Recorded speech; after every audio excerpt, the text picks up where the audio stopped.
Hello नमस्कार प्रणाम, मैं हूं आपका अपना अरविंद अकेला कल्लू और अभी मैं लाइव हूं दुबई से। अब लाइव हूं, ये कंफर्म हो जाएगा कुछ देर में। नमस्कार प्रणाम, हर हर महादेव।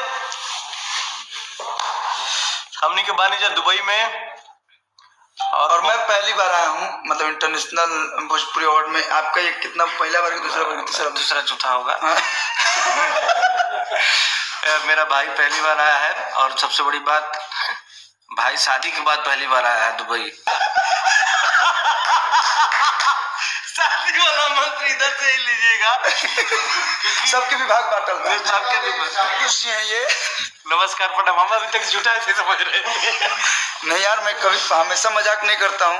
और हम सब लोग एक साथ में आज एकत्रित हुए हैं। बहुत मजा आ रहा है। बहुत बात करा दो, इसके बाद जो टैलेंट को टैलेंट बनाते हैं उससे बात कराएंगे। राजा भाई सभी लोग के प्रणाम। और अभी हमने के डांस परफॉर्मेंस हो की, लेकिन एक पहले हमने कुछ गावे की प्रैक्टिस करते नहीं है।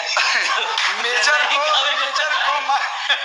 अमेरिका के भाई लग रहे हैं, ये हमारे यश भैया है, बड़े भैया, और दुबई में है। बहुत मजा आ रहा है।